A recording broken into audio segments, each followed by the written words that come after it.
Hola, muy buenos días. 10 minutos de la mañana, arrancamos la Junta Médica, el último día ya, Leslie. Hoy, como siempre, hablamos de la salud mental, pero no vamos a hablar de una enfermedad o de un trastorno en sí. Claro que no. Claro que no, Paula. Hoy día vamos a conversar sobre el rol de la familia en pacientes con diagnósticos muy serios, muy severos. Alguien con cáncer, que vaya a ser trasplantado, que tenga algún tipo de enfermedad crónica, que va a permitir pues que la familia tenga que apoyarlo, y todo este contexto va a permitir que el paciente al final vaya mucho mejor. Y también no hay familias donde encontramos algún miembro con alguna discapacidad. También, asimismo, porque todos, cuando alguien está enfermo, todos debemos de participar. Así que el rol de la familia es sumamente importante. Arrancamos el programa.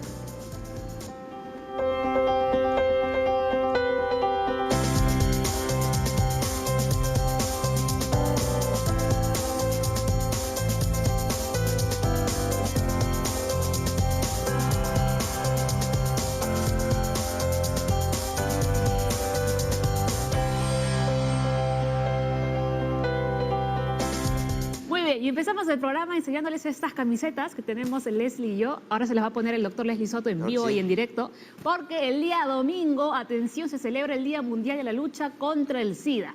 El domingo es 1 de diciembre, ese día no hay Junta Médica, No hay Leslie. Junta Entonces, Médica, por eso pero es trabajamos importante igual. que hoy hablemos sobre este tema, ¿no? Y para ello hemos invitado a Carlos Benítez, director ejecutivo de Control y Prevención del VIH del Ministerio de Salud. Carlos, muy buenos días, bienvenido Bienvenido, a la Carlos. Junta Médica.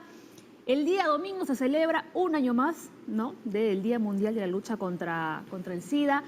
¿Qué avances encontramos hoy en día? ¿Qué avances encontramos aquí en nuestro país respecto a esta enfermedad? El Ministerio de Salud, la ministra Elizabeth Dinostroza, en su gestión está priorizando el tema de VIH-Sida, considerando que el país ha avanzado muchísimo, particularmente en un tema que estábamos conversando, que es el tratamiento antirretroviral. Actualmente el Ministerio da tratamiento gratuito para más de 64.000 personas viviendo con VIH en el Perú. Esto representa el 81% de todas las personas con VIH en el país y es un gran avance en el Ministerio de Salud para poder controlar esta epidemia. Esto es muy importante porque, a pesar de todas las campañas que realizan ustedes anualmente, muchas personas desconocen que el tratamiento es gratuito. Correcto. Hay mucho conocimiento, por ejemplo, del tema de la prevención. Y la gente conoce que, por ejemplo, el Ministerio distribuye preservativos de manera gratuita. Hay conocimiento también de que las pruebas rápidas de tamizaje son gratuitas, pero ciertamente nos falta trabajar mucho en hacer conocer a la población que el tratamiento es gratuito y que está accesible para todas las personas viviendo con VIH. Muchos cambios que han habido en el VIH a lo largo de los años es la presencia y la aparición del tratamiento. Aunque no lo creas, me imagino que te pasará a ti también. Hay gente que nos felicita en otros países por el manejo que hacemos acá. Piensa que en Perú no se maneja VIH como se maneja a nivel mundial. Y tenemos acá justamente todos los tratamientos, tenemos la capacitación en los médicos. Y ahora una buena noticia que tú me has mencionado, que vamos a comenzar a trabajar con una droga que se está usando ya como como primera opción, que antes no había en el país. Correcto. En el Ministerio de Salud, bajo un enfoque de salud pública, tratamos de coberturar la mayor cantidad de personas viviendo con VIH, pero también somos conscientes que es muy importante el manejo de cada caso en particular. Por esa razón tenemos más de 23 productos farmacéuticos que se compran cada año por parte del Ministerio de Salud. Tenemos más de 150 esquemas particularizados de tratamiento y efectivamente estamos ahora trabajando para tener medicamentos mucho más seguros, mucho más fáciles de tomar. Ahora la medicación viene en una sola pastilla para tomar una sola vez al día y, como menciona Leslie, ahora estamos trabajando en incluir el producto que en este momento está en las guías mundiales, que es el dolutegravir. Es un producto que estamos trabajándolo en función de las nuevas políticas para beneficio de todas las personas con VIH. Carlos, todavía hay gente que piensa que VIH y SIDA es lo mismo. ¿Podrías explicarnos la diferencia, por favor? Sí, las personas con VIH son personas que tienen el virus, son portadores del virus. Y hablamos ahora de SIDA ya cuando una persona expresa los síntomas avanzados de la enfermedad.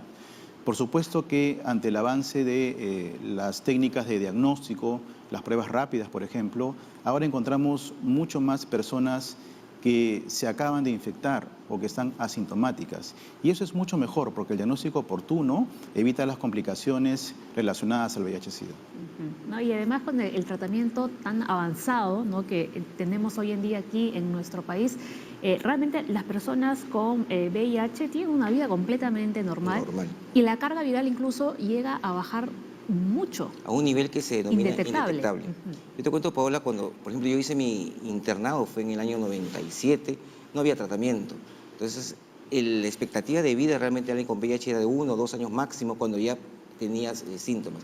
Ahora con el tratamiento, pues, el paciente con VIH va a ser una persona totalmente normal y su expectativa de vida es como cualquier persona que no tenga VIH. Cuando hablamos de que una persona con VIH tiene una carga indetectable, ¿quiere decir, por ejemplo, que esta persona no va a transmitir el virus a otra? Correcto. En realidad, decir indetectable no quiere decir, ojo, que no hay el virus, sino que la persona ha podido controlar gracias al tratamiento y llevarlo a un nivel mínimo que efectivamente hace que la posibilidad de transmisión sea muy, muy baja. Tanto así que ahora se habla de indetectable es igual intransmisible. Y ese es el fundamento para que ahora hablemos de que el mismo tratamiento antirretroviral es en sí una medida preventiva frente a la transmisión del VIH en el mundo. Y es una buena noticia porque las mujeres que están con una carga indetectable pueden tener hijos, pueden quedarse embarazadas. Correcto. Seguramente también le pasa a Leslie. Tenemos mujeres viviendo con VIH que, no tienen hijos, son jóvenes, resultan embarazadas y tienen niños sanos. Siempre y cuando se aplique el protocolo de intervención, esta posibilidad se minimiza hasta menos del 1%. Así que es totalmente factible que una mujer con VIH en estos tiempos pueda tener un niño sano. Y además, en todos los hospitales del país, creo que no hay ninguna mujer con hijo con VIH actualmente. Así es. Ya tenemos casi cero VIH en niños. La gran ventaja del tratamiento. Yo creo que las personas conocen de la enfermedad, pero como no la viven cercanamente, desconocen pues que el tratamiento es gratuito. El Ministerio desde hace más de 15 años ya tiene tratamiento gratuito. Correcto. En el país, y los médicos están totalmente capacitados. ¿Qué más van a hacer este domingo? ¿Qué van a hacer? ¿Qué actividades por el VIH? Este domingo, 1 de diciembre, y pues la iniciativa es global, conmemoramos un día más de la lucha frente a esta epidemia, que aún continúa. Y para esta fecha, en la Plaza San Martín, desde las 10 de la mañana, el Ministerio de Salud, en coordinación con organizaciones de sociedad civil, tiene preparada una feria informativa, ¿no?, con mucha información para la población, pruebas rápidas de tamizaje totalmente gratuitas. ¿En qué consiste esta prueba rápida? La prueba rápida es una prueba que se realiza en 20 minutos, toma 2 gotas de sangre y permite de manera muy rápida tener el resultado positivo o reactivo o no reactivo de una persona y saber el estado serológico de ella, ¿no? Ha permitido, por ejemplo, llegar a los lugares más alejados de la Amazonía peruana o de las zonas altoandinas, o permite hacer estas pruebas de manera muy sencilla en campañas, en ferias informativas. Entonces, se ha convertido en la herramienta que ha permitido mejorar muchísimo el acceso al diagnóstico de VIH. ¿Cuál va a ser el horario de la campaña? Desde las 10 de la mañana en adelante hay una serie de actividades no solamente relacionadas al VIH, culturales también, hay un show artístico, presencia de autoridades. Esperamos que toda la población pueda llegar ese día para informarse más del VIH, para hacerse pruebas y conocer más de esta enfermedad. Eso es importante, ¿no? Porque si no conocemos, si no nos informamos, le tenemos miedo justamente por el desconocimiento. Y lo que sí, por favor, cualquier persona que tenga vida sexual tiene que hacerse una prueba de ELISA. No es que voy a hacer una prueba de ELISA porque tengo miedo o sospecho, no. Tengo una vida sexual sana y mi VIH tiene que ser negativo. Correcto. Un avance importante también que justamente en el último informe de Naciones Unidas ha aparecido es que el Perú es un país que en los últimos años ha conseguido reducir de manera significativa las nuevas infecciones por VIH. La hemos bajado en más del 6% y hemos reducido la mortalidad relacionada a SIDA en más del 52%. Son indicadores de impacto que nos van diciendo que el trabajo que venimos haciendo, tanto en la parte preventiva como de atención, está teniendo resultados. Y como bien saben, el mundo se ha puesto como meta terminar con la epidemia de VIH-Sida hacia el año 2030. Creo que estamos caminando con pasos firmes hacia ese propósito. Antes de terminar la entrevista, Carlos, quiero que por favor le digas a la audiencia, porque las personas de repente que tienen esta enfermedad tienen otro temor, de que van a llegar al hospital a pedir sus medicinas y no van a encontrar las medicinas porque ya se acabaron. Correcto. Es muy importante mencionar para todas las personas viviendo con VIH que el Ministerio de Salud ofrece gratuitamente los medicamentos y está totalmente abastecido para atender la necesidad de todas las personas viviendo con VIH en el país. Actualmente tenemos más de 64.000 personas que reciben permanentemente sus medicamentos y hemos planificado de tal manera el presupuesto para poder atender a todas las personas que lo necesiten. Así que está garantizado el tratamiento en todos los establecimientos del Ministerio de Salud. Aquí tenemos, ¿no?, la prueba, porque el doctor Leslie Soto trabaja en un hospital del MINSA, ¿no? Claro que Y sí. tú ves mucho VIH además. Tenemos bastante pacientes con VIH, tenemos el tratamiento está asegurado. Así es. Y a veces que puede haber un tipo de escasez, quizás no damos los 3 meses al paciente que requiere, le damos 2 meses para que todo el mundo pueda atender, pero nadie se queda nunca sin tratamiento. Correcto. Esa es la misión. Vamos a aprovechar que estamos hablando de este tema para conectar con nuestras invitadas de la Junta Médica. Por un lado, Yasmín Ardiles, psicóloga clínica del Centro de Psicoterapia Psicoanalítica de Lima, y también María Luisa Rosasa, psicóloga médica psicoterapeuta, perdón. Muy bien, hoy día vamos a hablar cuál es el rol de la familia, ¿no?, en personas con un diagnóstico, como decía Leslie, crónico, con una enfermedad pues complicada, llámese del cáncer u otra, ¿no? Y si hablamos del VIH, ¿cómo debería ser el actuar de nuestro entorno? Mira, es un tema bien interesante. Yo hace varios años tuve un par de pacientes con ese diagnóstico que inclusive llegaron a desarrollar el SIDA. Y el papel de la familia es fundamental, ¿no? O sea, la familia tiene que estar enterada y hay que darles pautas, los médicos, los terapeutas, pautas claras acerca de cómo ayudar a su familiar que está con un diagnóstico. Ahora, por otro lado, eso haciendo como más referencia a la parte psicológica o a la parte del apoyo, el soporte o contención emocional, pero de manera general el conocimiento de la enfermedad también por parte de la familia es vital, ¿no? Para que los cuidadores puedan tener información que sea real, verdadera, y desde ahí puedan presentar como una mayor disposición en términos de atención, comprensión al paciente que tiene este diagnóstico. Ahora, saber que de todas maneras cualquier tipo de diagnóstico, trastorno, enfermedad, va a trastornar un poco la dinámica, el funcionamiento de la familia, independientemente del tipo de diagnóstico que se dé, y que la flexibilidad o la rigidez con que la familia pueda dar respuesta al procesamiento de esta información, de este diagnóstico, así como a la atención en sí misma, es de suma importancia.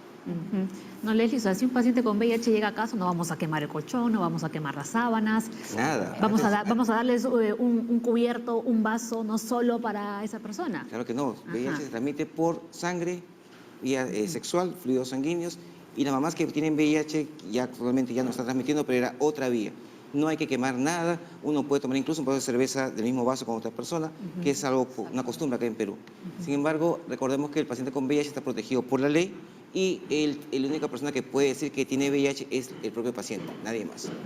Muy bien, vamos a agradecer a Carlos Benítez una vez más por haber estado hoy aquí en el programa. Recuerden que el día domingo todos están invitados a acudir a esta campaña, ¿no?, que se va a celebrar en la Plaza San Martín a partir de las 10 de la mañana. Van a haber diferentes actividades, ¿no? Va a haber muchísima información y también despistaje para todos aquellos que se quieran realizar la prueba rápida. Muchas gracias. Muchísimas gracias, Carlos, por haber Gracias. estado hoy Somos parte aquí del cambio. en la Junta Médica. Hacíamos parte del cambio. Así es. Muy bien, Gracias, Carlos. vamos avanzando poco a poco. Estamos bien, Leslie, ¿no? El Perú va bien. Por supuesto que va bien. En el tema del VIH-Sida, Yo estamos soy bien. uno de los que apoyan todo este tipo de cosas porque tenemos un buen equipo, tanto médico, a nivel de Ministerio de Salud, y medicamentos, todo el mundo conoce cómo debe manejarse adecuadamente.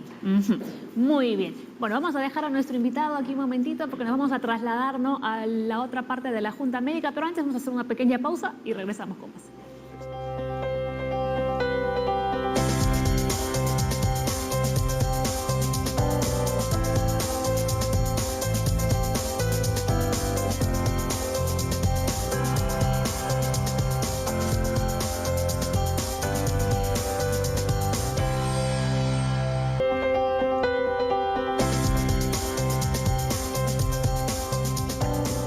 Ahora sí, ya estamos bien ubicados aquí en la mesa de la Junta Médica con nuestras dos invitadas. Nuevamente, María Luisa Rosas había hecho una mezcla con tu nombre, María Rosa le había dicho.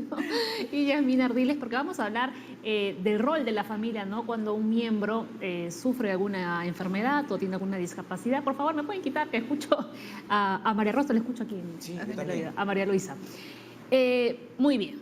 Este es un tema complicado. ¿No? Porque el que nos den una noticia que tenemos una enfermedad crónica o muy complicada de sobrellevar, no solamente va a afectar a la persona que la padece, sino a todo el entorno. Y estábamos conversando con Yasmín que va a depender mucho de qué tipo de diagnóstico sea y también de si es la mamá la que tiene un diagnóstico, el papá, Claro. los hijos, cómo se sienten los hermanos, ¿no? Sí se altera toda la dinámica familiar, ¿no? O sea, recibir el diagnóstico de un cáncer y todo lo que conlleva, ¿no? El tratamiento o un Alzheimer, ¿no? Y cómo te organizas alrededor de tu paciente para cuidarlo sin enfermarte.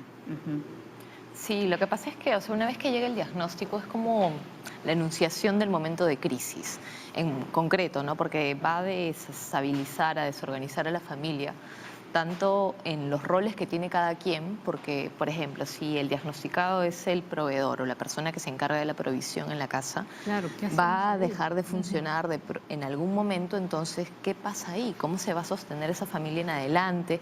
Que es una preocupación que también comienza a atajar, ¿no? Entonces comienzan a haber preocupaciones en el orden económico, sobre todo porque enfermedad es igual a atención, cuidado, tratamiento, medicación, terapia, entre otros. Pero a su vez también hay toda una dinámica de afectos que moviliza a todos los miembros, ¿no? Y cuál es mi parte y ahora qué hago ¿Qué me yo, toca? qué me toca, cómo ayudo, ¿no? Entonces sí es importante dar cuenta de todos estos cambios en la interrelación que se da a partir del diagnóstico de la persona con la enfermedad o con la discapacidad. Claro, pero ahí cambia un poco, por ejemplo, si hablamos de VIH, porque el VIH ya viene con un trasfondo, Estigma. un estigma, Eso es. ¿no? Porque ahí sí ya, una cosa que yo te diga tengo cáncer, otra cosa que yo diga tengo VIH. Entonces, el estigma de la población también hay que cambiarlo, ¿no? Porque si alguien dice tengo VIH, comienza, ¿qué habrá pasado? ¿Cómo has hecho? Así, así, y la gente comienza a irse más que juntarse con él. Bueno, también la familia puede comenzar a tomar cierta distancia del paciente con VIH, ¿no? No hablarle, no tomar del mismo vaso, separarle la vajilla y hacerlo sentir realmente pues, más enfermo de lo que realmente está, ¿no? Claro, o sea, cómo el prejuicio entra a tomar parte en cómo es que se mira a la persona con el diagnóstico. En el caso del VIH, lo que se ve mayormente es el distanciamiento o el aislamiento, como tú bien señalas, de el entorno social, empezando por la familia del enfermo, ¿no? Por esta idea o esta premisa de contaminación, de yo también me puedo ver contaminado, yo también me puedo ver infectado, que es en el orden de lo real y de lo biológico, ¿no? Pero claro, eso tiene otras consecuencias a nivel psicológico, porque además del malestar o de la sensación de inseguridad, del temor a la muerte, que de por sí el diagnóstico trae consigo para la persona a quien se le da, también comienzan a desplegarse estos afectos de ¿y ahora cómo me ven? Nadie me quiere, nadie me apoya, y comienza a de pronto incrementar los síntomas de la persona que tiene el diagnóstico o la enfermedad. Y por eso creo que es bien importante que la familia reciba información oportuna y adecuada de personas entrenadas para poder hacerlo, ¿no? O sea, que no se informen solamente a través de los vecinos o de lo que la gente dice, sino que pidan ayuda. Hay grupos de pacientes, ¿no? Que se reúnen, conversan, las familias también. Y es bien importante porque el soporte emocional va a marcar de alguna manera el desarrollo de la enfermedad, ¿no? Sí, eso totalmente de acuerdo con María Luisa. Por ejemplo, vienen los pacientes y me dicen, voy a venir con mi mamá, mi papá, mis hermanos, yo, quien tú quieras. Y nos quedamos un buen rato y al final de verdad el conocimiento de la enfermedad que tenía la familia era cero. Y cuando salen como que le hubiéramos quitado un peso de encima, textual, porque no sabía esto, no sabía lo otro, y de verdad, me gusta mucho ahora que muchas personas están yendo a la consulta para informarse, y eso es lo que debe hacerse normalmente. Eso por un lado, ¿no? Pero también siendo realistas, vamos a poner el ejemplo del cáncer, ¿no? Que una mujer ha sido diagnosticada con cáncer de mama, a veces se da también el caso contrario, que si bien la familia al inicio apoya, pero también eso genera mucho conflicto. Y se han visto muchos casos, ¿no?, de que al final De abandono. matrimonios que se han acabado rompiendo y de abandono, como dices tú. Es que no es fácil estar en una familia en donde hay una persona con una enfermedad crónica o con una condición que no va a cambiar, ¿no? Por ejemplo, si nace un hermanito con Down o un hermanito con una condición más o menos seria, toda la dinámica cambia. O le hacen, estoy pensando, una familia que conozco que a una de las hijas le hacen un diagnóstico de lupus. O sea, todo cambia, ¿no? No se puede, bueno, ella tiene lupus, pero yo no. Si hay una dieta especial, bueno, pues casi todos tienen que comer la misma dieta porque no van a cocinar para cada uno y tampoco puedes comer delante de alguien que no puede comer lo que tú estás comiendo, ¿no? O sea, eso es la familia, el apoyo, ¿no? Es que también hay como unos factores que tenemos que tener en cuenta cuando el diagnóstico llega, sea por el cáncer, sea por el VIH, sea por un trastorno mental también en alguno de Así los es, o una adicción. integrantes de la familia, alguna adicción o alguna enfermedad meramente física, ¿no? Y es que la familia como grupo tiene de por sí una cultura intrafamiliar que tiene un sistema de creencias. Este sistema de creencias puede ser en términos de valores, puede ser en términos de religión, ¿no? Y desde ahí es que también van a recepcionar la información.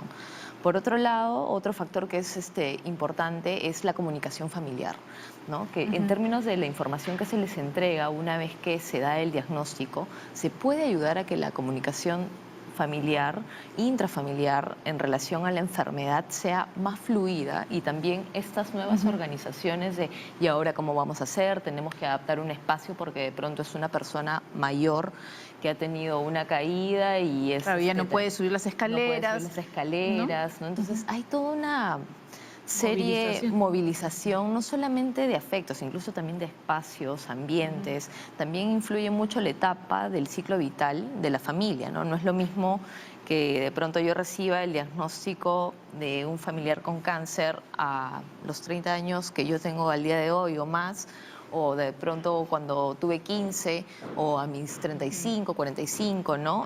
¿Qué edades tienen los hijos? ¿En qué momento de vida están? ¿En qué etapa está la pareja? Si es a inicios de la relación, si es de pronto en una parte ya más madura, ¿no? Entonces todos esos factores como historiográficos o algo así de la familia en sí misma se tienen que tener en consideración a la hora de tener esta noticia, ¿no? Y no es fácil, ¿no? Entonces tampoco hay que juzgar a las familias que se sienten agotadas o que se sienten cansadas, necesitan Claro, soporte. porque a veces uno cuando lo ve de afuera, ¡Ay, qué barbaridad! Es otra mirada. Así ¿no? es. Una mirada que juzga, Así y que es. todo lo ve fácil. Que claro, que no vive ahí, que no se desvela, ¿no? O sea, que no está en la situación. Sí, Otro no. punto de vista, ¿no? Y lo que sí estamos viendo acá es que cada caso es diferente, Totalmente. totalmente. No hay una receta para que la familia funcione como tal. No. Es una individualización de cada uno. Y muchas veces conoces realmente la fortaleza de una familia cuando llega un diagnóstico así, Sí, ¿no? Familias cierto. que tú ves que son, pues, Fisher Price, ¿no? Todos contentos, felices, se ve que se quieren un montón. Aparece un diagnóstico y la familia se disgrega. Y familias que a veces son medio disfuncionales, pero a la hora de No que se pasa, unen, todos se unen, se turnan, se ayudan. Son momentos, pues, de quiebre, ¿no? ¿Y qué sucede, por ejemplo, con personas que, vamos a poner, que están en una edad laboral, que son independientes, viven solos, ¿no? Y les dan una noticia, ¿no?, de una enfermedad? ¿Qué debería hacer la familia en ese caso? ¿Llevarlos a vivir a la casa? ¿De repente los papás nuevamente decirle que se venga? ¿Los hermanos? Va a depender mucho del mismo paciente y de la relación que tiene con su familia, Claro, ¿no? porque si Por tú la vives razón solo- por la cual se ha ido de la casa, ¿no? Si se fue peleado, difícilmente va a querer volver. Si se fue porque era más cerca de la oficina, quizá lo puedan apoyar mejor. O sea, todo Claro, se sepa tiene porque que... quería su independencia. Así es, todo se tiene que conversar, ¿no? Es difícil, no es tan sencillo. Aparte de las posibilidades, también valorar el significado que tiene el planteamiento de volver o no, o de quedarse solo o de atenderse en alguna institución, ¿no? O sea, también evaluar las posibilidades y aparte de ello, pensar, como dice María Luisa, sobre la significancia de cada posibilidad, ¿no? Ahora, tenemos un comentario en el Facebook que nos ha escrito Yoli. Dice, tengo un hijo de 30 años que sufre de convulsiones. La familia no entiende, solo critica y más cuando se vive en la casa de los padres como yo. Tengo otra hija que trabaja y es profesional, pero así es la vida. Me toca cargar con mi cruz, dice Yoli. Lo que nos hace pensar que es una situación difícil para Yoli, ¿no? Yo le diría a Yoli que tenga mucha fortaleza, ¿no? Y que busque ayuda, porque en estos tiempos el tema de las convulsiones se pueden lograr controlar, ¿no? Con diferentes medicaciones, inclusive con algún tipo de cirugía, ¿no? Pero ¿qué hacemos con el tema de la familia que dice que no entiende la situación? Mira, hay que conversar, explicarles, pero también hay personas que no van a entender, aunque les expliques y les No van a mandes cambiar. todos los... No van a Ajá. cambiar. No quieren porque es más fácil criticar, ¿no? Y ya no hay que tomarlos mucho en cuenta, ¿no? Saber con quién cuentas y con quién no cuentas. Quién te va a ayudar y quién no te va a ayudar, porque hay gente que se dedica a criticar, ¿no? Y hay gente que, por ejemplo, va a tu casa y te ayuda con algo muy concreto. O te dice, te acompaño a la consulta, o yo me quedo en tu casa, o te llevo algo de comer. O sea, hay diferentes formas de respuesta. Pero hay gente que no va a entender, por más que le expliques, le digas, vaya al doctor, entonces ya, mira, ¿sabes qué? Ya es inútil. ¿Tú qué le dirías, Yasmina Yoli? Las personas tienen sus diferentes mecanismos de autorregulación, ¿no? Las familias también. El distanciamiento, el aislamiento frente a la dificultad es una forma de autorregular lo que a uno le puede generar la situación de enfermedad, de complicación, de dificultad de algún familiar que padece algo. En este caso, este hijo que tiene las convulsiones, ¿no? En ese caso es que de pronto la que va a necesitar ayuda va a ser ella, porque también hay algo que se llama el síndrome del cuidador, Claro. ¿no? Se agota. Y que va a sufrir un agotamiento emocional, físico probablemente, si hay una convulsión, cómo lo atiende, hay una actividad física también que se realiza a la hora de hacerlo, aparte de todo el desgaste emocional que hay en el acompañamiento. Entonces, básicamente decirle a ella que se cuide, porque también es muy importante la salud de ella como persona que apoya al hijo con la condición, con la enfermedad, y al hijo que pueda generarse también, como dice María Luisa, las herramientas o los medicamentos, ¿no? Para que pueda mejorar también por sí mismo. Claro, porque el chico ya tiene 30 años y Yoli no va a vivir eternamente. Y por lo que entendemos es la única persona que se ocupa de eso. Correcto. Entonces sí vale la pena ir y buscar ayuda profesional, ¿no? Ir a un neurólogo, que lo evalúen, que vean si hay la posibilidad de ayudarlo a que tenga mejor calidad de vida él como paciente y ella como su mamá Su mamá y cuidadora. y cuidadora. Cuidadora. Exacto. Sí, también otra cosa que hay que tener en cuenta es que mucha gente dice, no puedo hacer nada porque no tengo plata. Pero hay muchas maneras de ayudar y de Correcto, apoyar. así claro. es. Yo conozco Acompañar no claro, cuesta. Yo conozco familias, por ejemplo, que no pueden pagar un cuidador, pero uno puede venir 2 días a la semana, la otra viene 3 días. Claro, se van turnando. Se van turnando. Y es una forma de ayuda realmente. Sí. Inclusive, por ejemplo, para los que no pueden salir mucho y no quieren dejar a su paciente, venir a visitarles, ¿no? O sea, venir a visitarlos 1 hora, 2 horas, cada 15 días. Yo no te digo que vayas todos los días, ¿no? Pero los que tienen abuelitos que están cuidando al otro abuelito, pueden visitar, tomar lonche, ¿no? Conversar de otras cosas, hablar del clima, hablar de N temas que hay. Eso los refresca y los ayuda y los hace sentirse queridos, ¿no? Los cuidadores necesitan de mucha interacción o relaciones con otras personas, porque precisamente en este vínculo con el enfermo lo que uno puede llegar a absorber también son los síntomas depresivos, la ansiedad, la angustia, El agotamiento físico y emocional, ¿no? La ofuscación, la frustración, todo eso lo va absorbiendo la persona que está más cerca a la persona que padece la enfermedad. Entonces, que se cuide de eso. ¿Y cómo se va cuidando uno? Ejercicio físico, vida saludable, conexiones familiares, conversar con con amigos. alguien, amigos. Sí, son recursos. Muy bien. Hacemos una pequeña pausa en el programa, pero enseguida regresamos con más. Envíenos sus consultas porque estamos en vivo.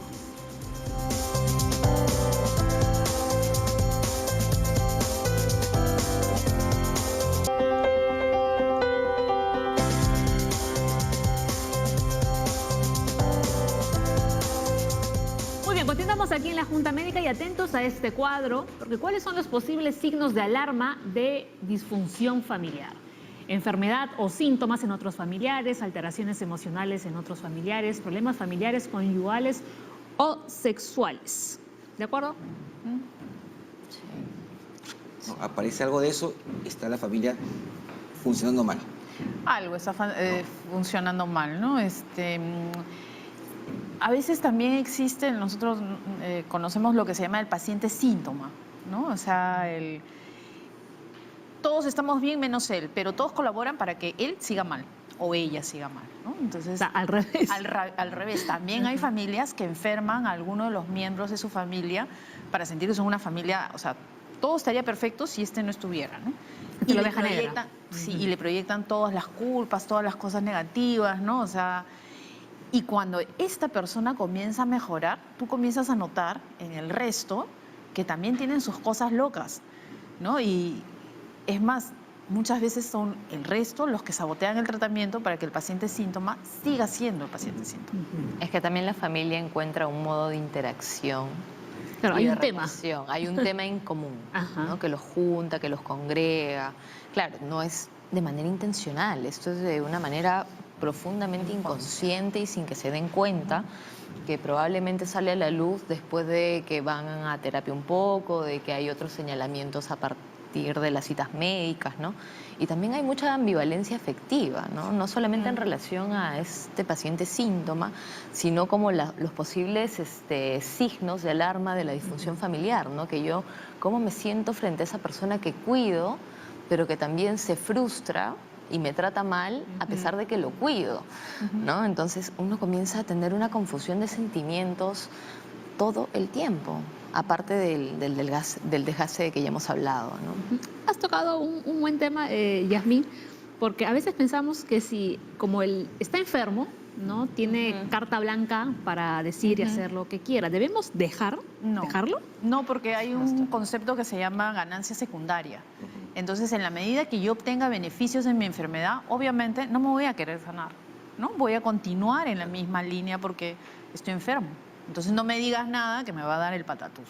Entonces, desde el principio, por eso hay que conversar, ver, ¿no? O sea, si el doctor te está dando las medicinas y te dice, las tienes que tomar de esta manera, hay que hacer caso, ¿no? Hay pacientes que dicen, ya, yo estoy enfermo, pero no quiero tomar nada. Yo estoy mal, pero no quiero hacer esto, ¿no? Me han mandado que baje de peso, pero no hago dieta. Pero cuando hago crisis, complico a toda la familia. Y la familia tiene derecho a cuadrarlo y decirle con todo cariño, oye, ya pues, ¿no? O sea, tu enfermedad nos afecta a todos, tienes que comprometerte con un tratamiento, tienes que ir a la terapia, ¿no? Lo que yo decía, el paciente síntoma, me estaba acordando de familias en donde hay uno que toma mucho, ¿no? Y es el alcohólico de la familia, el síntoma, ¿no? Esta persona comienza a mejorar, deja de tomar y se comienza a descubrir que la hermana es bulímica, que el otro hermano también toma, pero como no le daba diablos azules, no era tan alcohólico, pero sí es alcohólico, ¿no? O sea, No era tan evidente. no era tan evidente. Entonces, son familias disfuncionales que a través del síntoma se tapa todo lo demás, ¿no? Con respecto a esto que también, o sea, comentabas un poco de los límites, o sea, claro, o sea, la ganancia secundaria es complicada, ¿no? Porque una vez que hay esta condición o etiqueta o denominación de enfermedad o de discapacidad o de, uy, pobrecito, mira, la está pasando de por sí mal, ¿no? No es fácil vivir con. El conflicto de roles en la dinámica se da y el conflicto en los límites también. Porque ¿qué es lo peor que puede pasar? Que uno termina como esclavizándose un poco frente al síntoma del alcohólico. Claro. ¿No? Pero ¿y de dónde toma? ¿No? O sea, ¿quién le da el dinero si no trabaja? Entonces, no, es que le doy una mesada de tanto todos los fines de semana, ¿no? Entonces ahí hay como una colaboración. Que yo no tengo problemas de alcohol, ¿por qué no voy a tener alcohol en mi casa? Por supuesto. Entonces... ¿Y después de dónde tomó? Bueno, ¿no? O sea, son dinámicas complejas. Sí. Sí. He visto mucho esa ganancia secundaria en pacientes que tienen la hipertensión emotiva y la diabetes emotiva. Pacientes que de verdad están controlados, pero por su diagnóstico que tienen, manipulan muy bien a la familia. Y tú mencionas, pues, pero si estás bien controlado, no debes descompensarte. Y de verdad no se descompensa, pero comienza, imagínate, 12, 8, normal, llega a 13 y ya está con el dolor torácico, me duele la cabeza. Ni me lleves la contra porque me da. Y llegan a la emergencia, al hospital muchas veces. Ajá. Tú tomas la presión, todo y no tienen nada. Pero sin embargo, pues la familia está demasiado asustada, pendiente por la persona. A ver, tenemos otra consulta. Kelly dice, como paciente, ¿de qué manera hablo con mi familia si me diagnostican un problema grave de salud? ¿A ellos les afectaría más porque son sentimentales? Mira, yo siempre les digo a mis pacientes cuando van a preguntar, comentar, decir o hacer algo, la pregunta clave es ¿para qué lo harías? ¿No? ¿Qué esperas recibir a cambio de ese? ¿Cuál es el objetivo? ¿Cuál es tu objetivo, Ajá. Kelly? ¿No? O sea, si son muy sentimentales y no te van a poder ayudar, ¿para qué hacerlo? ¿No? Si son muy mayores y ya no estás en contacto con ellos. Yo creo que hay que evaluar el caso y la situación bien, o sea, con cuidado, ¿no? Y de repente, Y en ese mejor caso, sería un hermano. y en ese caso que o o sea, una le hermana. ocultamos. No, pero no ¿el tema? esperes, Ajá. yo siempre digo, pues no hay que esperar peras del olmo, ¿no? O sea, puedes informar, pero tienes que saber qué cosa estás esperando, cuál es la respuesta que esperas de la familia, ¿no? Hay familias O de que te van a repente acoger. informarlo de una forma no tan catastrófica. Claro, ¿no? O sea, no tan catastrófica y no teniendo tanta expectativa, porque sufrimos porque tenemos una expectativa irreal que no se va a cumplir, ¿no? Entonces algunos esperan que, yo te digo, no tengo esto y me van a decir, toma todo para que te cures. Y la gente te puede decir, ah, ya, qué pena, ¿no? Y te frustras. Entonces siempre es, ¿qué espero? ¿Para qué les voy a decir esto de tal o cual manera? De repente decirle al miembro de la familia más cercano, más fuerte, el que te pueda ayudar de verdad, ¿no?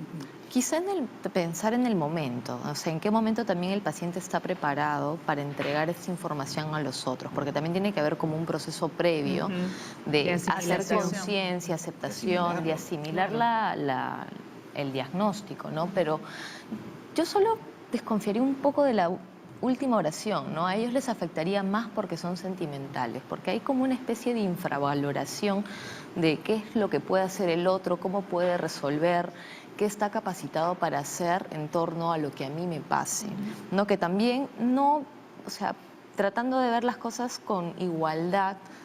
¿Por qué pensaría yo así? Ah, porque la historia lo dice, sí, pero es una situación complicada de enfermedad en la que las personas pueden responder de manera totalmente distinta, ¿no? Y más aún cuando hay un sentimiento profundo, una conexión por la relación familiar que uno tiene.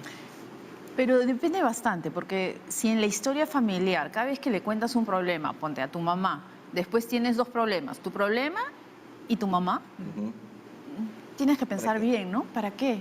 ¿En qué te va a ayudar realmente? Porque hay personas que se toman, tú les cuentas algo y se lo toman tan personal que ya tienes tu propio problema y el sentimiento de culpa de que el otro está sufriendo porque les has contado algo, ¿no? Entonces es como que hay que evaluarlo bien, cada uno conoce, Sí. ¿no? Y sabe. Hay unos estudios que dicen que en Latinoamérica, tanto los doctores como la familia tienen la tendencia a ocultar la información, ¿no? No le voy a decir al paciente cuál es el verdadero resultado porque lo voy a preocupar, porque va a vivir peor, ¿no? Entonces mejor que no sepa. Y los pacientes hacen lo mismo con sus familias o a la inversa, las familias hacen lo mismo con los pacientes. Esto a la larga, digamos, se han evaluado los diversos casos en los que se ha dado esta dinámica y lo que se ha encontrado en estos estudios que se da más de manera frecuente en países latinoamericanos es que el paciente termina desarrollando un sentimiento de soledad, miedo, falta de apoyo frente al no revelar la información o a la inversa, ¿no? Cuando la familia no le revela la información al paciente, ¿no? Y también si es que, digamos, la enfermedad es muy grave y va a tener un desenlace mortal, hay como una especie de indecisión y no oportunidad para la parte de la despedida de este familiar, ¿no? Entonces es complicado porque también tendríamos que saber de qué se trata y qué tan grave es, Claro. ¿no? Nos está escrito Diana. Sí. A los 8 años mi hija empezó a tener alergias y la familia no me ayudaba. Ahora tiene 11 años, está en tratamiento y es frustrante porque su vida no es como la de otras. Por otro lado, me detectaron pólipos en la vesícula que puede convertirse en cáncer, pero me da miedo operarme ya que no hay nadie que cuide a mi hija.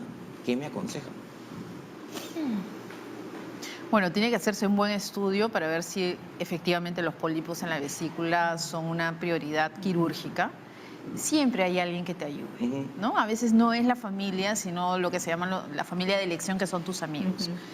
Y si tienes una apertura a poder contar a alguien que es cercano a ti, la gente es solidaria, ¿no? Hay gente que es bien solidaria y que te puede ayudar cuidando, acompañando, llevando, haciendo, ¿no? O sea, no necesariamente es la familia. Yo he visto casos en donde la amiga es el mejor soporte porque te verdad. acompaña, te lleva, te busca la peluca si estás en tratamiento oncológico, ¿no?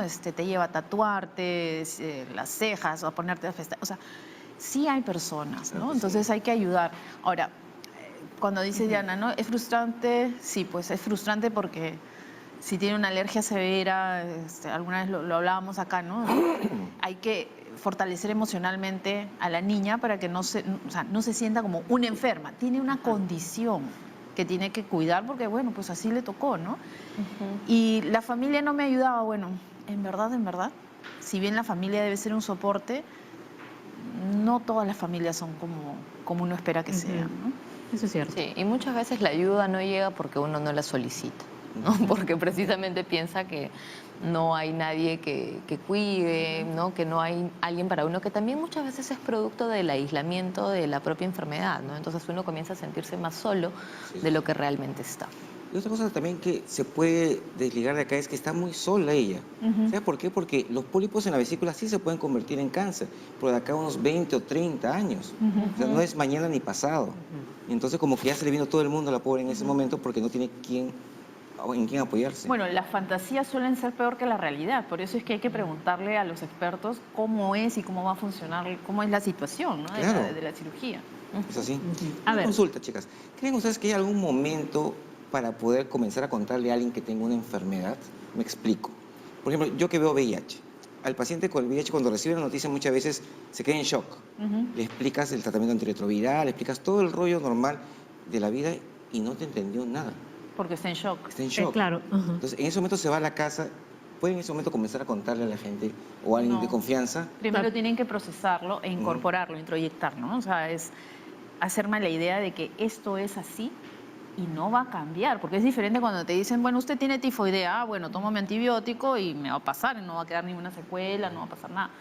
En las enfermedades crónicas es otra forma, ¿no? Por ejemplo, hay personas que se impactan y se deprimen porque les dicen que son diabéticos, Sí. ¿no? O porque tienen gota o porque tienen X enfermedad crónica. Cuando son más chicos también, ¿no? Porque ¿cómo va a afectar una enfermedad autoinmune una chica joven cuando quiera tener hijos? ¿No? Pero todo, o sea, no hay que darle tampoco la información en avalancha, Sí, ¿no? ajá.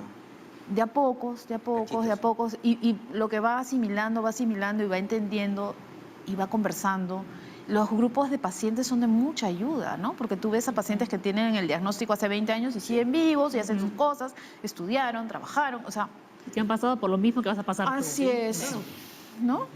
Yo, por ejemplo, muy cuando he trabajado con pacientes con este diagnóstico, que muchas veces, claro, el especialista les da el diagnóstico, les da la información, y llegan a su casa y en su mayoría solamente le cuentan a una persona, que es con la que más tienen confianza, muchas veces no lo hablan. Lo que buenamente ha sugerido el especialista que les da el diagnóstico es que busquen ayuda terapéutica de algún tipo, si es que no van a hablar de esta situación con el entorno familiar o con alguna persona de apoyo, porque sí es importante que empiecen a procesarla. Entonces, como decía María Luisa, en este momento de procesamiento, de ver qué pasa, de asimilar, porque también hay una parte de negación al inicio de Se han la enfermedad, equivocado, no se han repetir las equivocado, pruebas. no me está pasando a mí, ¿no? Entonces, en ese momento sí tener como este soporte, no sugerir eso. Si no lo van a hablar con nadie, busquen a alguien imparcial, un especialista con quien hablar. A ver, tenemos otra consulta, la de Gustavo. Un comentario más que nada, ¿no? Dice, no es sencillo afrontar la enfermedad en la familia. Hay un Correcto. cansancio emocional, físico en el Totalmente. cuidador. Muchas veces es difícil aceptar la ayuda de otras personas porque no van a cuidar al enfermo como ellos quisieran. Estamos de acuerdo, Gustavo, ¿no? O sea, es difícil, pero también hay que aprender a recibir la ayuda que el otro te puede dar. No todos son como uno quisiera que fueran. Entonces, algunos ayudarán de una manera y otros ayudarán de otra manera y otros no ayudarán y será mejor que no aparezcan, ¿no? Lo que decíamos hace un rato con Leslie. O sea, hay gente que no, pues que si no te suma, ¿para qué estás esperando? Hay que pensar. Cuando uno está en una situación así, tienes que saber con quién cuentas, con quién cuentas a veces y con quién no vas a contar nunca. Y entonces tu sufrimiento disminuye porque ya sabes cuáles son las pautas. que hay algo del prejuicio, ¿no? Porque no cuidan al enfermo como ellos quisieran. Sí. ¿No? Entonces, que más o menos, claro, los cuidadores, otra estadística que se veía es que en su mayoría en Latinoamérica son La familia. la familia y generalmente alguna mujer en la familia, ¿no? Es más, o sea, remontándonos a épocas muy pasadas. Y generalmente es uno. Y La generalmente es hija mujer. uno, la hija mujer que se quedaba a vestir santos, ¿no? Así es, la Incluso soltera que se estaba soltera, ya no... ¿no? Y Cuida a los sobrinos, cuida A los papás, papás. a los tíos, ¿no? que tenía ya la asignado cuidadora. el rol, la cuidadora. La eterna cuidador. Pero es la cuidadora. Entonces, ese como quisieran, ¿no? Como ellos quisieran es más o menos pues como alguien de la familia, ¿no? Claro, pero también la sobrecarga, ¿dónde la estás poniendo? Sí, ahí también vemos, por ejemplo, en el hospital o en las clínicas, que está, por ejemplo, la técnica ayudando a cambiar, le toca así, no la toques, no la muevas, porque piensan que le están lastimando. Y realmente no, sino que ya están como muy ensimismados en que ellos nomás pueden hacerlo bien. Claro, pero eso está mal, porque Claro. después les juega en contra porque no pueden salir nunca, pero ni al cine, Sí. ¿no? Porque tienen Ni a que cuidar comprar a su pacientito. Entonces hay que poder confiar en las personas que son confiables. Bueno, a veces también leen las técnicas así que son bien toscas. No tienen ninguna empatía con el paciente. Entonces ahí también el familiar, Ese si no otro está factor. encima... Es otro tema. Es Ah, otro tema. es otro tema. Para otro tema. Tenemos, a ver, Raquel nos llamó desde el Callao, dice, mi hijo tiene ataques de convulsión, pero no le encuentran nada en los exámenes neurológicos. Estoy muy preocupada. ¿Cómo puedo ayudarlo? Habría que ver la edad del niño, ¿no? Sí, de la persona. Porque menos de 14 años a veces las convulsiones son idiopáticas, que no hay un daño cerebral evidente en la tomografía, en la resonancia, y que va a tener ese tipo de movimientos. Yo creo que debería seguir con su tratamiento, con el médico, para que siga chequeando más estudios. Así es, más estudios. Bueno, más que tratamiento, porque creo que todavía no lleva, ¿no? Porque no saben qué es lo que es. O sea, Ajá. deben tener tratamiento, pero no tienen la causa. Entonces, muchas veces la causa de menores de 14 no se sabe.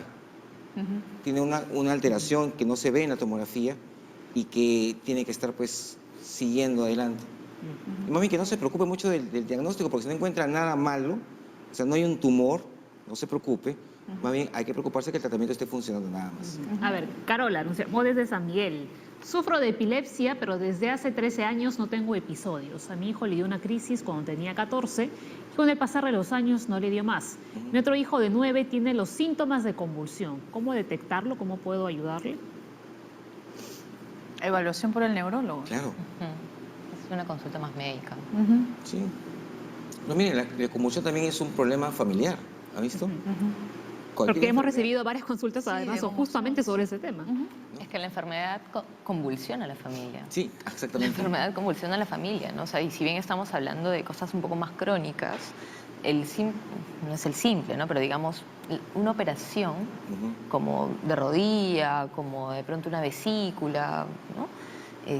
También es un momento de enfermedad en la familia. Claro. Y en ese momento también hay una desorganización, también hay una crisis, también hay una atención a esta persona en ese momento. Entonces, quizás hacer el ejercicio también de ver cómo se desestabilizan por momentos las familias en la dificultad, ¿no? O sea, claro, es como más, bueno, se le pasa, recibe el tratamiento, es algo suave y después todos volvemos a nuestro orden. Pero imagínense vivir en ese desorden permanente que genera este tipo de situación. Es que el tema de la convulsión es que puede aparecer en cualquier momento, Claro. aún estando medicada. Claro, la mayor causa de reaparición de una convulsión es que el medicamento no ha estado bien tomado, no ha estado bien dosado. Hay que ir a la consulta y estar al control permanentemente. Pero me estaba acordando de una paciente que de chiquita tuvo convulsiones y la mamá la sobreprotegió, entonces ya nunca más salió sola a la calle, no puede manejar porque puede convulsionar, no puede hacer esto porque puede convulsionar y nunca más convulsionó. Pero la anuló, ¿no? O sea, y no le entraban balas, ¿ah? Sí. ¿No? Que era una Asusta. chica que necesitaba cierto tipo de cuidados, ¿no? Pero se asustó permanentemente, ¿no? Claro, o sea, en ese sentido, quizá trabajar la incertidumbre, o sea, porque si no hay un momento en el cual se sabe qué es lo que va a pasar, trabajar el momento de incertidumbre como algo que va a estar de manera permanente en esta familia y las atenciones necesarias de primeros auxilios para el momento en el que esto ocurra, porque eso también da una cierta calma, una cierta tranquilidad tanto al entorno como al paciente en sí mismo, ¿no? Como quizás recomendación general.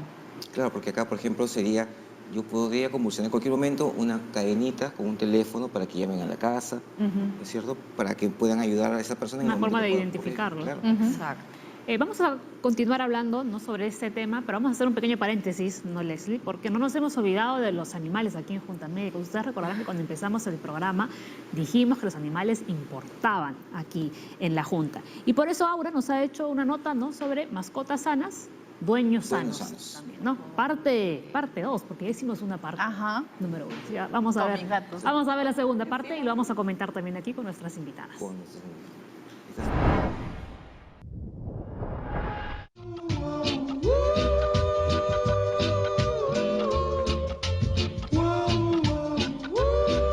En estas temporadas de calor nuestras mascotas se ven afectadas por las plagas, llámese pulgas, garrapatas, chinches, zancudos, moscas, mosquitos, entre muchas más. Y no solamente nuestras mascotas, sino también los jardines de nuestras casas, la jardinera de nuestros departamentos o edificios y los parques a donde las llevamos. Muchas veces no sabemos qué tratamientos antiplagas podemos utilizar o de qué manera podemos prevenirlos. O es más, ¿qué sucede con las fumigaciones que se hacen en los jardines, los parques o en los edificios? ¿Podrían afectar estas fumigaciones a nuestras mascotas o las plagas de nuestras mascotas podrían afectarnos a nosotros los dueños? Planteadas estas preguntas, nuestra ruta de la salud ya tiene a sus especialistas para resolver absolutamente todas nuestras dudas. Así que Mara y yo estamos listos para comenzar. ¡Vamos!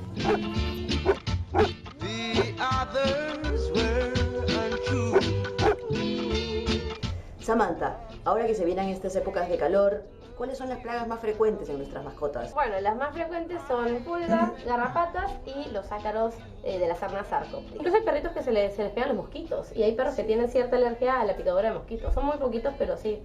Los repelentes de los humanos no están probados para los animales. Los animales se conoce que se acicalan, se lamen y se intoxican con lo que se lamen. Pero sí tenemos repelentes veterinarios. Entonces son un muy buen complemento a lo que ya vamos a conversar, que son los antipulgas. De pronto, estar en contacto con animales que están infestados con estos animalitos chiquitos, ¿podría ser perjudicial para la salud de las personas? Tanto las garrapatas como las pulgas, ¿no?, pueden transmitirse a los humanos. Por ejemplo, la pulga del gato puede transmitir lo que se llama la Bartonella felselae, que es responsable de una enfermedad que se llama enfermedad por arañazo de gato. La pulga del perro, por ejemplo, puede transmitir también otro tipo de parásito, que es el Dipyridum caninum, que es la tenia del perro, ¿no?, y que accidentalmente se puede transmitir al ser humano también, ¿no? A veces ingerimos la pulga, que es un hospedero intermediario, y el parásito se desarrolla dentro del sistema digestivo del humano.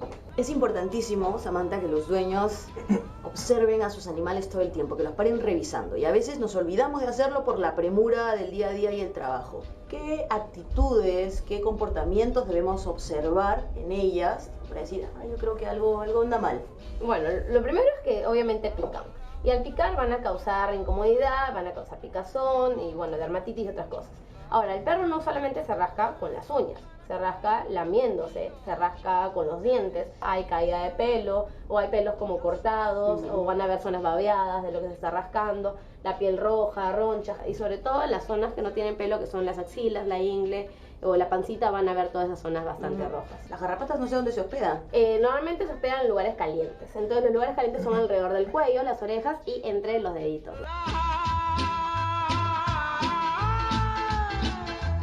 En realidad no hay vacunas ni inyectables preventivos como tal, pero disponemos de los antipulgas. Y si bien se le llama antipulgas, también cubren contra garrapatas y algunos productos incluso contra ácaros. En el mercado la gran mayoría de productos de los que disponemos son de una duración mensual. Y hay un producto en específico que sí dura 3 meses, ¿no? Entonces va a depender más o menos empezando por el presupuesto y también qué tanto sale la mascota, ¿no? Porque si es una mascota que en realidad no sale nunca de casa, bueno, lo pueden manejar un poquito más. Y muchas veces dicen, no, pero mi perro no sale, pero de repente hay un gato que entra en la noche, deja las pulgas y se va. Entonces es un tema preventivo.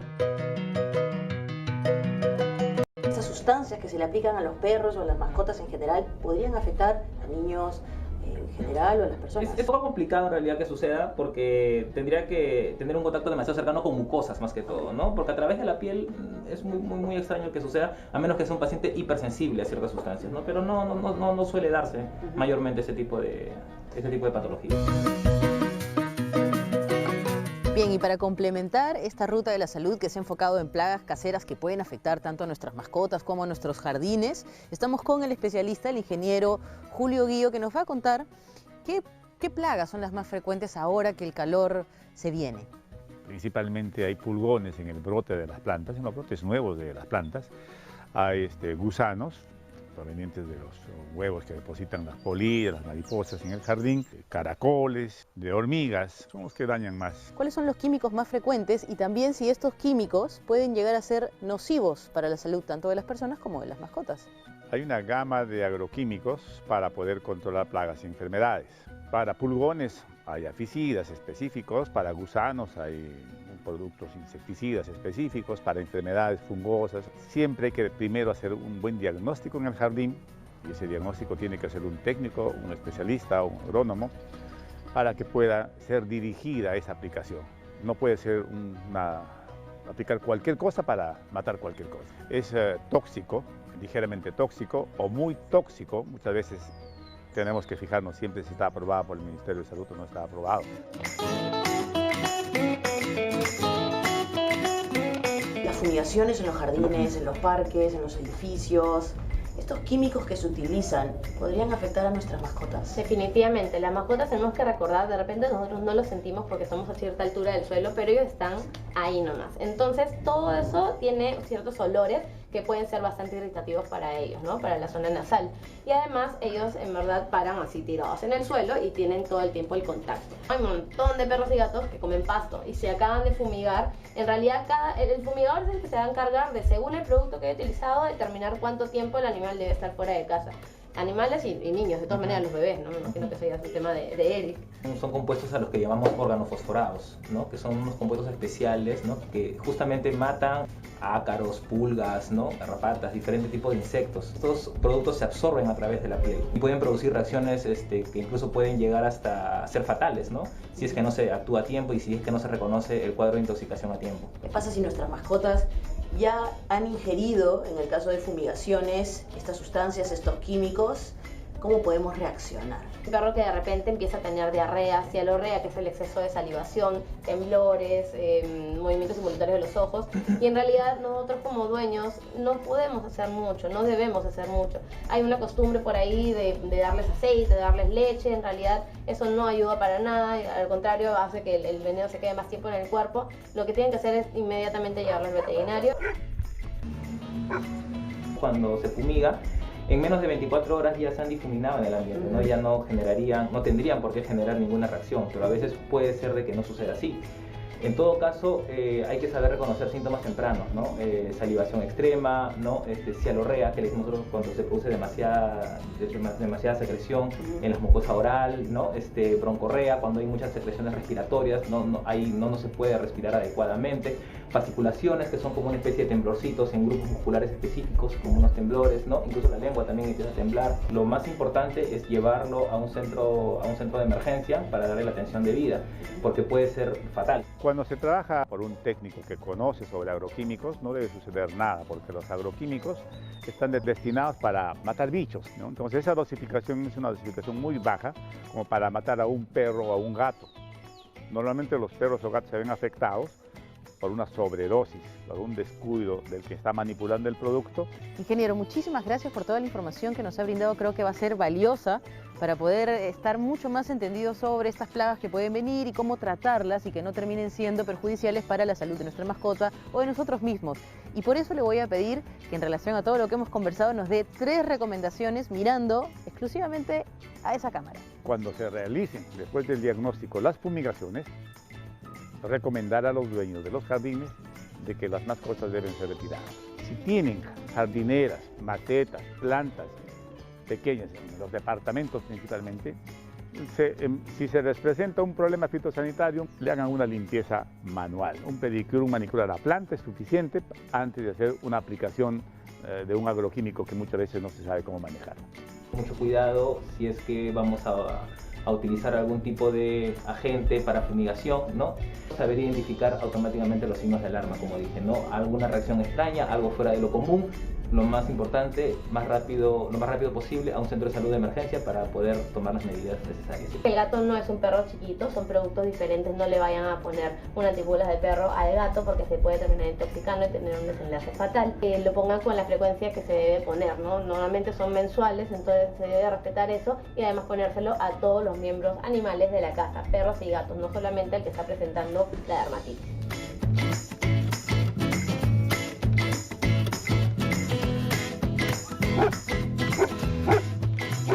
Bueno, aquí nos encantan estas notas porque...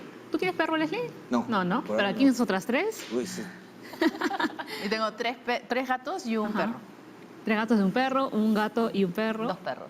2 perros y un gato. Yo tengo un perro, bueno, no está aquí, pero la tengo presente. Yo no tengo en la Mi casa porque Becky. no tengo animalito por ahora. Y realmente los que tenemos perros y los cuidamos bien sabemos la importancia de tener a la mascota sana. Correcto.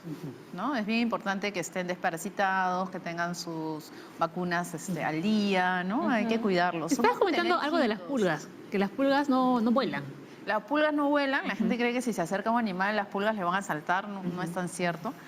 Y las pulgas tienen un ciclo biológico que una parte es en el animal y otra parte es en el piso, en las alfombras, en las junturas del piso, sobre todo si es de madera. Tiene parqué. ¿No? Entonces por eso hay personas que se matan echándoles el antipulgas, pero si no fumigan su casa o la limpian con productos especiales, nunca se van a librar de las pulgas, ¿no? Entonces esto sí es importante y que los veterinarios les explicaran a los dueños de mascotas que hay que limpiar, o sea, desparasitar al animalito, pero también a veces fumigar el ambiente o limpiarlo de alguna manera en especial, ¿no? Porque los huevos y las larvas están en el suelo. Y hay que tener cuidado si es que tenemos jardín en casa, con qué productos también vamos ¿Qué a plantas? cuidar nuestro jardín, ¿no? Claro. Ajá, porque ¿Y qué pueden ser plantas? tóxicos para nuestras mascotas. Sobre todo para los gatos, ¿no? Los gatos son bien sensibles a muchas, inclusive flores, ¿no? Hay que tener cuidado porque los gatos son curiosos y a veces, y como les cae sobre el cuerpo y ellos se lamen, hay que estar al pendiente de los gatos. Pero lo curioso de los gatos, ¿no? De nuestras invitadas, que son gatos trabajadores, Ah, sí, claro. Chambean.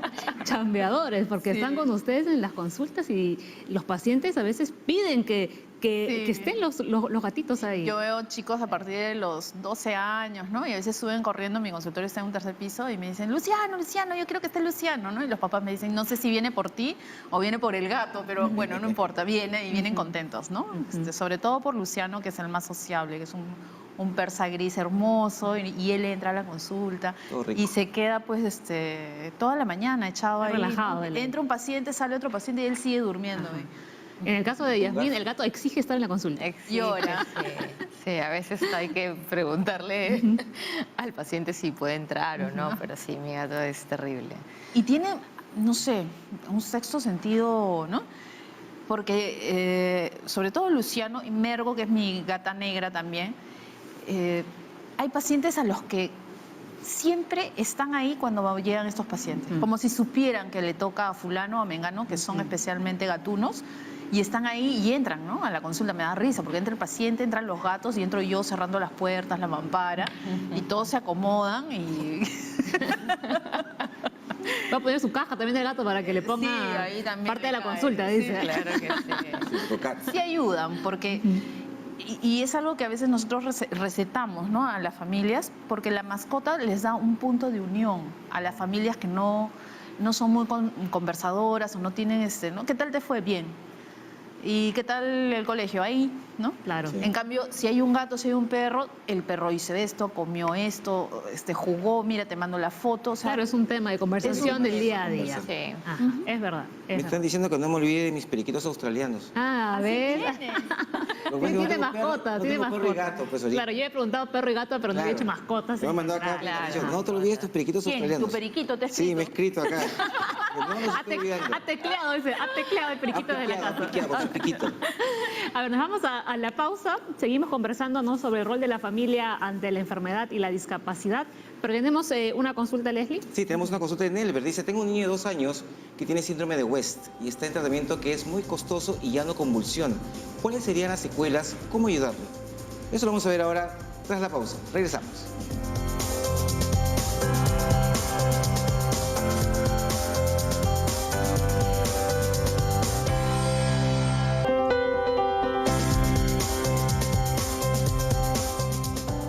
a responder la consulta de Nelber. Para empezar, queremos doctoras, que nos expliquen qué es el síndrome de West. Es un tipo de encefalopatía en la cual se caracteriza básicamente por espasmos y convulsiones. Va a haber cierto retraso en la parte cognitiva y obviamente hay que detectarlo tempranamente para que este retraso no avance mucho y el niño pueda desarrollarse normalmente. ¿Va a traer secuelas esto? Según Creo que lo que habría que la hacer acá pregunta es de tener- Nelber. Sí, habría que tener una consejería genética para chequear cuál fue la causa de este síndrome, porque hay muchas causas, y el médico que la está tratando debería ver la parte de rehabilitación, de la mejora cognitiva, de su desarrollo psicomotor, para que esa forma mejor que puede ayudar es teniendo a los especialistas a su lado de la señora. Pienso que también los que deberían recibir soporte emocional son los papás, ¿no? Porque es una enfermedad crónica, ¿no? O sea, es una condición, ¿no? Crónica, se va a mantener en el tiempo, seguramente puede ir mejorando, empeorando según la situación. ¿Y cómo se sentirán, no? Porque dice, es muy costoso, ¿no? Entonces son personas que probablemente trabajen para mantener a su hijo lo mejor posible. ¿Cómo te hace sentir eso, no? Y lo otro es ver cómo todos van evolucionando y tu hijo al tener cierto deterioro cognitivo, de repente motor, no es igual que el resto. Entonces, parte de la terapia, del soporte emocional para la familia, especialmente para los papás, si hay hermanos también, es eso, ¿no? Ir asimilando que él es así. Y así hay que quererlo y no hay que estarnos lamentando de algo que no va a poder cambiar, ¿no? Sí, es importante, claro, yo me estaba acordando un poco del título de la nota que dice mascotas sanas y dueños sanos. También las familias es parecido, ¿no? O sea, si los hijos están sanos, los padres se van a sentir bien, pero también es a la inversa. En la medida en que los padres se sientan bien, los hijos, a pesar de que tengan alguna condición, de que tengan alguna enfermedad, discapacidad, van a transmitirle el mismo bienestar a pesar de a los hijos. Entonces es de suma importancia que puedan ellos atender esa parte. Muy bien. A ver, Det dice, ¿cómo decirle a mi hermano con esquizofrenia controlada que mi mamá falleció? ¿Le debo decir o no? Ante la ausencia le hemos comentado que está de viaje, pero pasan los días y evidentemente pregunta por ella, ¿no? Mi hermano era muy dependiente de la mamá. Complicado, ¿no? Quizás ella lo cuidaba, quizás. ¿Ah? Quizás ella lo cuidaba más, ¿no? Pues mamá, ¿qué hacer ahí? Bueno, compartía más tiempo con... Tendrían que hablar de repente con su médico o psiquiatra para que chequee si está bien controlado. Eventualmente, si quieren decirle, porque ya no se puede sostener en el tiempo la historia de que está de viaje, no lo haría así nomás, ¿no? Iría primero donde el médico a preguntarle, ver, porque el médico lo conoce y sabe qué cosa podría detonarle una crisis, ¿no? Claro, aparte es como la postergación también de la entrega de una noticia que Tarde en o algún temprano. momento va a llegar. E incluso si llega de la manera más casual, como un comentario de alguien que de pronto no sabía, que él no sabía, ¿no? Puede ser más catastrófica porque también va a estar la parte del engaño, del ocultar la información. Se adicionan todos estos elementos. Entonces sí es importante que se consulte con el especialista si de pronto tiene algún terapeuta o algo. Lo mismo y que se vaya haciendo el camino para entregarle la noticia pronto, quizá. Herli dice, tengo un familiar internado en el hospital con diagnóstico de cáncer terminal. ¿Está bien que después de todo lo que ha pasado tenga que terminar sus días en una camilla de emergencia? Nosotros como familia sufrimos mucho y él también. Ahí habría que ver por qué está en la emergencia y si es posible llevarlo a la casa para que termine su vida rodeado de las personas que más lo han querido, ¿no? Con cuidados paliativos. Sí, hay que chequear, ¿no? Existen en los hospitales ahora una parte dentro de oncología que se llama el ADI, que es atención de pacientes que tienen este tipo de diagnósticos para manejarlos en la casa. Y ahí se pueden tener mucho más tranquilos y en su medio ambiente está más cómodo. Claro, en su entorno. Pero hay que preguntar, ¿no? Hay que preguntar, no quedarse con el protocolo usual. A ver, Ada dice, desde hace 13 años cuido a mi madre de 83 que tiene secuelas de un accidente cerebrovascular isquémico. El apoyo lo tengo de personal de salud, no de familiares. ¿Cómo debo prepararme psicológica y emocionalmente cuando llegue el momento de separarnos? El vínculo es muy fuerte y profundo. Yo creo que necesita ayuda profesional, ¿no? Sería bueno que acudiera a algún tipo de psicoterapia. Ella sola podría prepararse para ese momento? Es difícil. Es mejor tener el soporte de alguien más, pero que si llega el momento, ese alguien te va a sostener en ese momento crítico. Claro, y no sea un choque tan brutal. Así es. Sí. Muy bien, entonces, ¿no? Ada, lo mejor es que ya desde ahora ayuda. vaya Así acudiendo, es. ¿no? Y que vaya teniendo otras redes, porque probablemente esté tan abocada a su mamá que el día que no esté su mamá se va a quedar en el aire. Exacto. ¿No? Ese es un problema. Entonces va tendiendo otras redes y el día que no está, evidentemente va a sufrir, va a llorar, la va a extrañar, pero la vida continúa y hay que hacer más cosas, ¿no? Sí, es la elaboración como del duelo de manera anticipada, lo que se trabaja en el espacio terapéutico un poco, y asimismo que ella pueda despojarse de solamente del rol de cuidador que al día de hoy debe tener, ¿no? Y que también de pronto pueda empezar a pensar un poco en los proyectos que ella puede haber dejado en algún momento por abocarse a esta tarea. Quizá, ¿no? Sí, yo creo que sí, la parte emocional es fundamental. Se ven muchos casos en los cuales, por ejemplo, en el hospital hay 3 o 4 hermanos y una nomás está todo el día metida ahí. Y cuando la persona fallece, esa es la persona con que más ha estado ahí, la que más sufre, pero también tiene un poco más de tranquilidad, que ha apoyado más. Porque ha hecho todo lo que ha estado en sus manos hacer. ¿No? Y hay familiares que lloran y tú dices, bueno, pero si en vida nunca hiciste nada, ¿de qué lloras? Sí, totalmente de acuerdo. A ver, Gustavo, nuevamente nos ha vuelto a escribir al Facebook. Dice, generalmente sale a la luz que la familia no sabe funcionar como equipo porque nunca tuvieron oportunidad de trabajar como familia equipo. ¿Favorecerá asistir a grupos de ayuda para enseñar a la familia a funcionar como un equipo y así prevenir o disminuir problemas ante un futuro enfermo crónico en la casa? Sería ideal, ¿no? Sin embargo, es algo que... Claro, eso en la teoría. En la teoría, ¿no? Pero en la sería práctica, ideal. a ver, todos los miembros de la familia se van a unir para acudir, ¿no? a un grupo. Yo creo que Gustavo nos entrega como una conclusión muy interesante, ¿no? Porque es como un hallazgo que él hace de la mesa. Pero sí, tiene mucho que ver con la capacidad para resolver conflictos, o sea, lejos del trabajo en equipo, ¿no? Porque no es solamente que las piezas cumplan la función que tienen que cumplir, porque claramente hay una desorganización de las piezas y eso es lo que produce la enfermedad o el diagnóstico, ¿no? Pero la resolución de conflictos es más o menos lo que se ha venido tratando de responder a través de las consultas que han hecho las personas, ¿no? ¿Y qué hago? ¿Y cómo reacciono? ¿Pregunto o no pregunto? ¿Me lo llevo a la casa o no me lo llevo? ¿No? Entonces, es como sí, empezar a pensar en que de pronto para cualquier situación, sobre todo de índole familiar, uno tiene que desarrollar un poco esta capacidad de saber responder a la adversidad, a los problemas, a las dificultades. Y estaba pensando cuando los papás ya son mayores, ¿no? Los hijos se tienen que ir dando cuenta de que en algún momento van a necesitar algún tipo de soporte.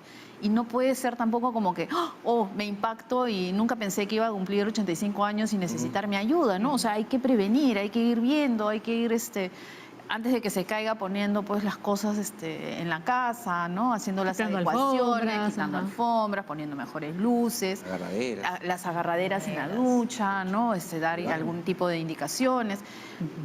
Nos tenemos que adelantar, porque esto es parte de la vida y a todos nos va a tocar, ojalá, llegar a la adultez, a ser adulto mayor, ¿no? Y no es fácil. Yo siempre les digo, la vejez es solo para valientes, porque vas dejando de tener las posibilidades y de ser quien eras, ¿no? O sea, por mis propios papás y por pacientes me dicen, ya no puedo hacer lo que hacía, ¿no? Pues, Claro. ¿no? Y es parte de la elaboración darte cuenta de que ni siquiera teniendo una enfermedad, ¿no? Simplemente el hecho de envejecer te pone en una condición diferente. Pero quizás si fuéramos un poco más conscientes de eso, nosotros mismos, en vez de esperar que sean los hijos quienes pongan las agarraderas, ¿no? Nos iríamos preparando para la vejez en el camino, ¿no? Mudarnos si vivimos en una casa de 2 pisos, en un primer piso, ¿no? Claro. O sea, ir acomodando esas condiciones porque también es entregarle una tarea al otro que de pronto está en su propia familia o en su propia vida y es sacarlo un poco de esa situación para que lo atienda uno, ¿no? Es verdad. Entonces, Es como cuando las mujeres van a llegar a la menopausia, se preparan con Claro. anticipación. Así es. pero por supuesto. Deberían. También deberían ahorrar, porque mucha gente ya a la vejez Sin un nada, sol, sin un claro, sol. sin ninguna jubilación, sin nada, y no hay quien los ayude tampoco. Y si la familia tampoco tiene medios, ¿ahí cómo haces? es horrible. Sí. Les cuento, miren, algo interesante que nos menciona Kelly. Tengo 2 problemas de salud crónicos. Uno, me impide comer normalmente y el otro, caminar. Mi gran apoyo es mi esposo. Mi familia me pregunta por qué no deseo salir o pasear y sus comentarios me hacen sentir incómoda. ¿Cómo explicar mi cuadro para que comprendan mi situación? Tengo 41 años, una mujer joven. Kelly, tendrías que conversar con tu familia, explicarles, pero el que quiere entender, entenderá, y el que no quiere, no entenderá. O sea, que no se hagan muchas bolas, en realidad. No, y fortalecerse porque los comentarios incómodos que pudiera hacer la gente no le afecten. Sí, ¿No? O sea, Kelly, siempre hay gente imprudente. hay gente imprudente, todos hay gente que lados. critica, hay gente sonsa, como dice acá Leslie, y entonces uno debe tomar las cosas como de quien viene, ¿no? Entonces, si tú sabes que es imprudente, ya, pues, ¿no? ¿Qué vas a hacer? No vayamos al tigre. Preguntarse si hay como la necesidad de explicar. ¿No? O sea, ¿esto realmente va a generar algo? ¿Realmente me van a escuchar? O sea, porque hay personas que preguntan por preguntar. Exacto. Y responden por responder, ¿no? Por educación. Sí. Entonces, Me provoca decirle que haga un comunicado oficial, ¿no? Esta es la situación y el que, habrá ¿no? que el que explicar apoya algo. bien y ya, ¿no? O asumir Porque que debe de sentirse pronto... medio incómoda para salir. Si tiene un problema para caminar, Claro. se siente un poco incómoda. Ujú. Y lo demás, sal, la presiona, se siente mucho más incómoda. Yo estaba pensando en pacientes que tienen fibromialgia, por ejemplo, que es una enfermedad crónica, que es una condición que no te avisa, ¿no? Claro. O sea, tú no Es puedes... incomprendida. Es incomprendida, No puedes hacer ¿no? planes. Y Ajá. no puedes hacer planes, ¿no? Es Ujú. lo que alguna vez una paciente me decía, tú puedes planificar, mañana en la noche te veo, ¿no? Y yo no sé cómo estaré mañana en la noche, ¿no? O sea, porque puedo tener un día espectacular y estar bien, pero también puedo amanecer mal y cancelar, ¿no? Entonces es como que los que te quieren van a entenderte y no te van a juzgar, y los que no, ya pues qué importa, ¿no? O sea, el paciente tiene que aprender también a eso, ¿no? Porque, ¿qué haces? La otra posibilidad, o sea, o te vuelves así, ¿no? De que ya, ¿qué voy a hacer? Porque la otra posibilidad es sufrir por cada comentario. Escoges. Es parte de... O cuadrarle a aprender esa vivir. persona también. Pues. Sí, ¿no? O sea, como que ya... ¿Usted qué dice? Es parte de aprender a vivir con la condición que uno tiene. Sí, ¿no? que le digas, ¿sabes qué? Me incomoda que me digas para salir. No quiero salir. Gracias. Ahora, pero el reverso también no lo sabemos. Claro. No, o sea, nos estamos animando a decir estas cosas a partir de unas cuantas líneas. Ajá. El reverso tampoco no lo sabemos. Y conversar tranquilamente entre ellos. Muy bien. Ahora hacemos otro pequeño paréntesis, Leslie, porque Vamos. tenemos unos consejos fundamentales de los bomberos. Sí, ¿qué hacer ante una fuga de gas? Importantísimo. Veamos la nota.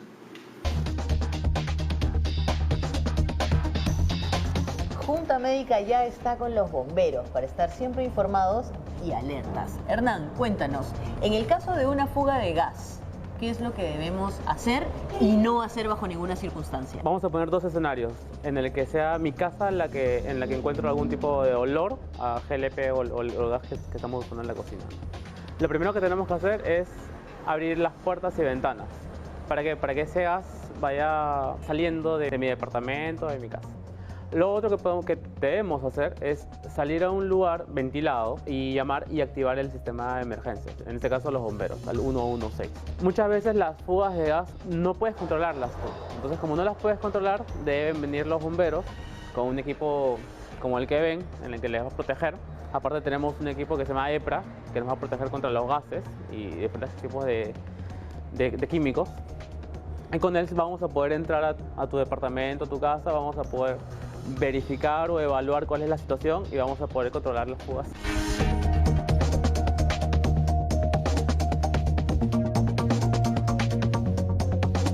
¿Y qué sucede si, por ejemplo, se me ocurre prender la luz para identificar un lugar? ¿Qué pasa si hago la llamada justo dentro del lugar? O sea, ¿cómo es que suceden los incendios o las explosiones? Se generan por eso, porque llega un punto en donde el gas que se está fugando llega a una concentración tal en donde necesita solamente una fuente de ignición para que pueda prenderse o pueda haber un tipo de explosión.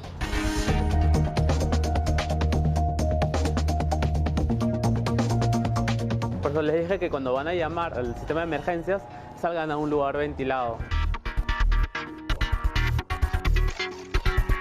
El segundo escenario es cuando nosotros detectamos alguna fuga de gas o olemos, pero en un lugar que está al costado nuestro, puede ser nuestro vecino o el departamento contiguo.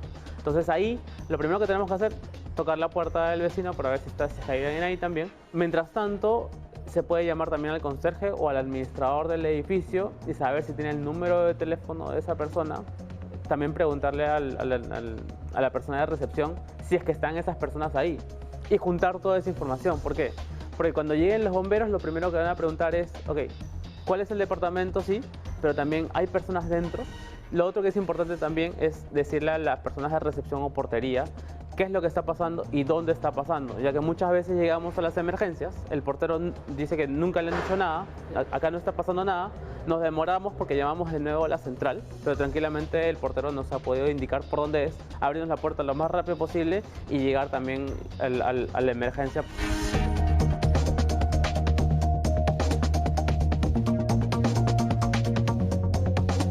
Perfecto, Hernán, muchísimas gracias. Ahora, ya sabemos, si sentimos una fuga de gas, no prendan absolutamente nada para evitar desastres futuros.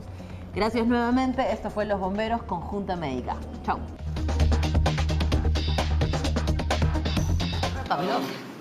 Muy bien, a ver, nos quedan muy poquitos minutos. Teníamos una consultita, por favor, si la podemos responder rapidito. Nancy dice, tengo una sobrina con síndrome de Wolf. Sus papás y todos los familiares los apoyamos desde que nació.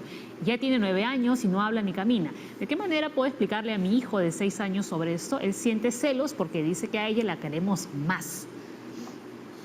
Es interesante, ¿no? Porque más allá del síndrome de Wolf, ¿no?, que trae, Leslie nos estaba explicando, es el celo del primito, ¿no? Hay que explicarle, los niños entienden bien, ¿no? O sea, es una condición, este niño se tiene que dar cuenta que su prima no es una niña normal, ¿no? O sea, tiene 9 años, no habla, no camina.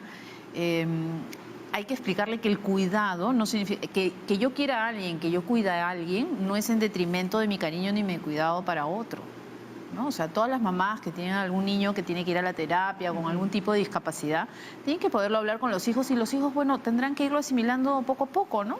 Preguntar también es importante, ¿no? Porque ahí dice, él siente celos porque dice que a ella la queremos más. Decirle, ¿y cómo así la queremos más? ¿Qué es lo que tú ves que te hace pensar que la queremos más? Y en función de esas respuestas, ir dándole esta información. Te das cuenta que ya no habla, tú tienes 6 años y hablas. Entonces, ¿qué podría estar pasando ahí? O sea, también invitando a que el niño pueda hacer su propia reflexión para que genere un entendimiento y comprensión de la situación. Para que no haya un escenario de manipulación, ¿no? Como a ella la quieren más, entonces yo hago esto, aquello. No, él tiene que recibir la información que él pueda procesar e irse dando cuenta de que su prima tiene condiciones especiales que hacen que el resto de la familia esté alrededor de ella, pero eso no significa que a él lo quieran menos, es diferente. No subestimemos a los niños. Así es. Muy bien, 11:30 de la mañana, Leslie, se nos acabó otra semana saludable. Nos vamos, así que por favor tenemos en cuenta que la familia es importantísima en la recuperación y el manejo de los pacientes con una enfermedad crónica. Hay apoyo psicológico y ustedes pueden acceder a él en cualquier centro de salud del hospital, del Ministerio de Salud. Gracias, como siempre, por vernos todos los días, por enviarnos sus consultas. Muchísimas gracias. Y también a nuestras invitadas por haber estado hoy aquí en la Junta Médica. Nos reencontramos el día lunes, ya lo saben, 10 en punto de la mañana. Estamos de regreso. Chau, chau.